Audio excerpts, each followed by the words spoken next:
করে ভালোবেসে রহমতি বরকতি জান্নাতের টুকরা বাগানে ওলামায়ে কেরামদের মজলিস, কোরআন হাদিসের আলোচনার মজলিসে আসার বসার তৌফিক দান করেছেন। তার দরবারে শুকরিয়া আদায় করি। আমরা সবাই পড়ি আলহামদুলিল্লাহ। আলহামদুলিল্লাহ। বহুতই গুরুত্বপূর্ণ আলোচনা হযরতে ওলামায়ে কেরামগণ যারা এসেছেন তারা করেছেন, কিন্তু জরুরি কথা এমন হওয়া চাই যিনি বলতেছেন তিনিও আমল করে, যারা শুনতেছে তারাও আমল করে। তাহলে এই কথাগুলো আল্লাহ তাবারাকা ওয়া তাআলার দরবারে দামি। ওয়াজ নসিহত ইবাদত, আল্লাহর পছন্দের এটা নির্দেশ। একে অপরকে নসিহত করবে, কিন্তু নসিহত করার কিছু আদব আছে, নসিহত শোনারও কিছু আদব আছে। আউয়ালান আমি আমার নিজেকে নসিহত করব। প্রথমত আমি আমার নিজেকে নসিহত করব এবং অপরকে নসিহত করার জন্য পরবর্তীতে আমরা যা শুনবো আমরাও আমলের নিয়তে শোনার চেষ্টা করব।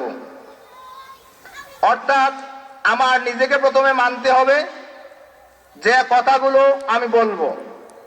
তো আল্লাহ তাবারাকা ওয়া তাআলা যদি আমাকে তৌফিক দান করেন তাহলে আমি অত্যন্ত সংক্ষিপ্তভাবে দু একটি কথা আপনাদের সম্মুখে উপস্থাপন করার চেষ্টা করব। ওয়া মা তাওফীকি ইল্লা বিল্লাহ। আমি কোরআনে কারীম থেকে একটি আয়াতে কারিমা তিলাওয়াত করেছি।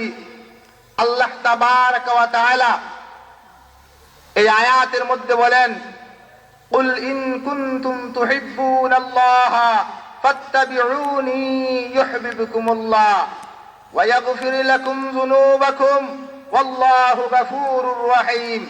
আল্লাহ তাবারাকা ওয়া তাআলা তার প্রিয় হাবিব মুহাম্মদুর রাসূলুল্লাহ সাল্লাল্লাহু আলাইহি ওয়াসাল্লামকে উদ্দেশ্য করে বলেন, হে আল্লাহর রাসূল আপনি বলুন, ইন কুনতুম তুহিব্বুনাল্লাহ, সমস্ত মানব জাতিকে উদ্দেশ্য করে বলা হয়েছে যদি তোমরা আল্লাহকে ভালোবাসো, ফাত্তাবিউনি, তবে তোমরা আমার অনুসরণ করো, অর্থাৎ মুহাম্মদুর রাসূলুল্লাহ সাল্লাল্লাহু আলাইহি ওয়াসাল্লামের অনুসরণ করো, আনুগত্য করো। আর রাসূল আকরাম সাল্লাল্লাহু আলাইহি ওয়াসাল্লামের আনুগত্য করলে আল্লাহ বলতেছেন ওয়া ইয়াগফির লাকুম যুনুবাকুম, আল্লাহ তাবারাকা ওয়া তাআলা তোমাদের সমস্ত গুনাহগুলোকে ক্ষমা করে দেবেন। এই আয়াতকে সামনে রেখে আর নবী করিম সাল্লাল্লাহু আলাইহি ওয়াসাল্লামের একখানা হাদিস আমি আপনাদের সম্মুখে উপস্থাপন করেছি। নবীজি সাল্লাল্লাহু আলাইহি ওয়াসাল্লাম বলেন, লা ইউমিনু আহাদুকুম হাত্তা আকুনা আহাব্বা ইলাইহি মিন ওয়ালিদিহি ওয়া ওয়ালাদিহি ওয়ান নাসি আজমাইন। তোমাদের মধ্যে বা তোমরা ততক্ষণ পর্যন্ত পূর্ণ ঈমানদার হইতে পারবে না যতক্ষণ পর্যন্ত না তোমরা বেশি ভালোবাসবে নবী মুহাম্মদুর রাসূলুল্লাহ সাল্লাল্লাহু আলাইহি ওয়াসাল্লামকে, তোমাদের পিতামাতা সন্তান সন্ততি এবং দুনিয়ার যত মানুষ আছে সমস্ত মানুষের চেয়ে বেশি যতক্ষণ না ভালোবাসবে ততক্ষণ পর্যন্ত পূর্ণ ঈমানদার